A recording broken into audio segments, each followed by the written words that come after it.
पिछली घटना के बाद जियांगमू की तबीयत खराब हो गई थी और उसे अस्पताल में भर्ती कराया गया था। जिन झाओ उसके पास ही रुका हुआ था। बाहर से वो हमेशा की तरह शांत दिखने की कोशिश कर रहा था, लेकिन जियांगमू की हालत को लेकर उसकी चिंता साफ दिखाई दे रही थी। वो जितना जियांगमू को अपनी खतरनाक जिंदगी से दूर रखना चाहता था, उतना ही खुद उसके करीब खींचता जा रहा था। जब जियांगमू को होश आता है और वो थोड़ा बेहतर महसूस करने लगती है, तो उसके मन में वही सवाल होता है जो काफ़ी समय से उसे परेशान कर रहा था। आखिर जिन झाओ उससे इतना दूर क्यों रहना चाहता है? वो उससे साफ कहती है कि वो उसे सिर्फ एक दूर के भाई की तरह नहीं देखती। 6 साल की दूरी के बाद अब वो उसकी ज़िंदगी का हिस्सा बनना चाहती है और उसे अकेला छोड़कर वापस नहीं जाना चाहती। लेकिन जिन झाओ फिर वही दीवार खड़ी करने की कोशिश करता है। वो अपने अतीत, पुराने कर्ज और रेसिंग की खतरनाक दुनिया को याद करते हुए जियांगमू को समझाता है कि उसे अपनी पढ़ाई और भविष्य पर ध्यान देना चाहिए। उसके पीछे अपना समय बर्बाद करने के बजाय उसे अपनी ज़िंदगी पर ध्यान देना चाहिए। जियांगमू उसकी बातें सुनती ज़रूर है, लेकिन इस बार वो पहले की तरह आसानी से पीछे हटने वाली नहीं थी। अगर आपको भी जियांगमू और जिन झाओ के बीच का ये रिश्ता अच्छा लग रहा है तो वीडियो को एक लाइक ज़रूर कर देना।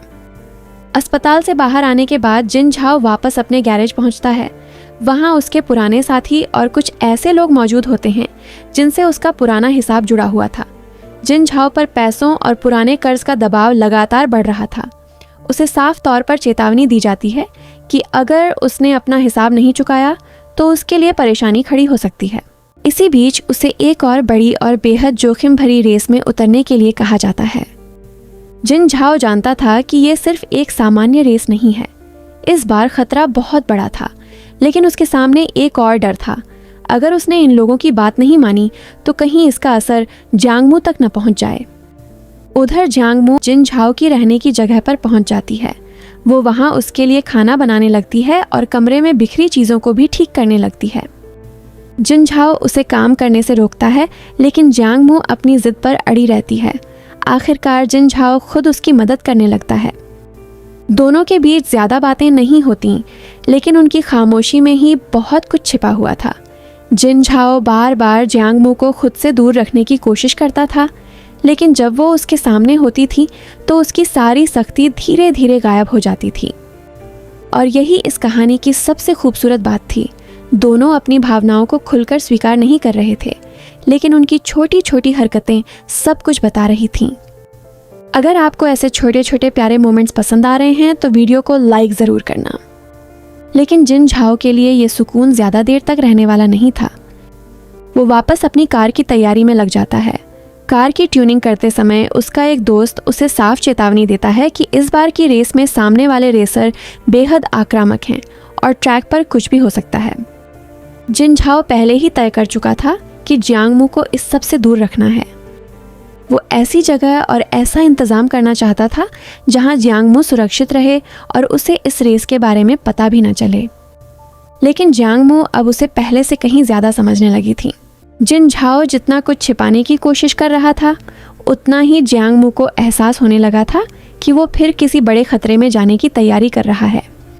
और इस बार जियांगमू के सामने सिर्फ जिन झाओ को समझने का सवाल नहीं था, बल्कि सवाल ये था कि क्या वो उसे एक बार फिर अकेले उस खतरे में जाने देगी। जियांगमू को अब साफ महसूस होने लगा था कि जिन झाओ उससे कुछ छिपा रहा है। वह फिर से किसी खतरनाक रेस की तैयारी कर रहा था, लेकिन जितना भी वह पूछने की कोशिश करती, जिन झाओ बात को टाल देता। इसी बीच जियांगमू की मुलाकात वान चिंग से हो जाती है। वान चिंग उसे पहले भी बॉक्सिंग जिम में देख चुकी थी, इसलिए उसे देखते ही सीधे पूछ बैठती है कि आखिर उसका जिन झाओ के साथ क्या रिश्ता है। जियांगमू साफ कहती है कि उनके बीच वैसा कुछ नहीं है, लेकिन वान चिंग उसके करीब आकर लगातार सवाल करती रहती है। माहौल थोड़ा तनावपूर्ण होने लगता है। तभी जिन झाओ वहां पहुंच जाता है। वह वान चिंग को जियांगमू को परेशान करने से रोकता है। वान चिंग भी बात को ज़्यादा बढ़ाने के बजाय सबको साथ में खाना खाने के लिए बुला लेती है। इसके बाद सभी गैरेज में इकट्ठा होते हैं। सनलाई ने जियांगमू के लिए पूरे 2 घंटे लगाकर चिकन सूप बनाया था और वह बड़े प्यार से उसके सामने सूप रखता है। खाने के दौरान वान चिंग फिर जियांगमू के बारे में पूछती है। वहाँ मौजूद लड़के बताते हैं कि जियांगमू जिन झाओ की बहन है। बातों बातों में एक और बात सामने आती है। वान चिंग का रिश्ता उसी वान गैरेज से है जिसके लोग पहले भी जिन झाओ के साथ परेशानी खड़ी कर चुके हैं। असल में वान चिंग वान गैरेज के मालिक की बेटी है। यह सुनते ही जिन झाओ का रवैया और सख्त हो जाता है और वह उसे वहां से जाने के लिए कहता है। जियांगमू पहले से ही जिन झाओ के रूखे व्यवहार से परेशान थी। ऊपर से वान चिंग की मौजूदगी ने उसका मूड और ख़राब कर दिया। वह अपना होमवर्क करने का बहाना बनाकर कमरे में चली जाती है, लेकिन थोड़ी देर बाद वह फिर बाहर आती है। इस बार उसके पास जिन झाओ से शिकायत करने की एक वजह होती है। वह कहती है कि घर का एसी खराब है और इतनी गर्मी में वहाँ रहना मुश्किल है, इसलिए वह कुछ दिन और यहीं रहना चाहती है। जिन झाओ उसे समझाता है कि इतनी चिंता करने की ज़रूरत नहीं है। अगले दिन सनलाई उसके घर जाकर एसी ठीक कर देगा। जियांगमू उसकी बात सुन लेती है, लेकिन उसके चेहरे से साफ था कि वह अभी भी जिन झाओ से नाराज़ है। अगर आपको भी जियांगमू और जिन झाओ के बीच की ये छोटी छोटी नोकझोंक पसंद आ रही है तो वीडियो को एक लाइक ज़रूर कर देना। अगली सुबह जियांगमू की आंख देर से खुलती है और उसे स्कूल के लिए काफ़ी देर हो चुकी होती है। वह जल्दी जल्दी तैयार होती है और तभी जिन झाओ उसे बाइक पर स्कूल छोड़ने के लिए निकल पड़ता है। रास्ते में जियांगमू उसे स्कूल के ओपन हाउस और पेरेंट्स डे का एक इनविटेशन कार्ड देती है। वह चाहती है कि जिन झाओ भी वहां आए। स्कूल पहुंचने से पहले जिन झाओ अपने पुराने कमरे में जाता है और वहां से अपनी पुरानी स्कूल यूनिफॉर्म निकालकर जियांगमू को दे देता है। जियांगमू जब वही यूनिफॉर्म पहनकर स्कूल पहुंचती है तो उसकी दोस्त उसे देखकर हैरान रह जाती है। उसे पता चलता है कि यह कोई साधारण स्कूल यूनिफॉर्म नहीं है। यह गोल्ड स्टार यूनिफॉर्म है जो शहर की फिजिक्स कंपटीशन के ट्रायल्स में सबसे अच्छा प्रदर्शन करने वाले टॉप स्टूडेंट्स को दी जाती थी। और ये वही यूनिफॉर्म थी जो कभी जिन झाओ को मिली थी। जियांगमू के लिए ये जानना सिर्फ गर्व की बात नहीं थी। इससे उसे फिर महसूस होता है कि जिन झाओ कभी पढ़ाई में कितना अच्छा था और उसकी ज़िंदगी उस समय कितनी अलग थी।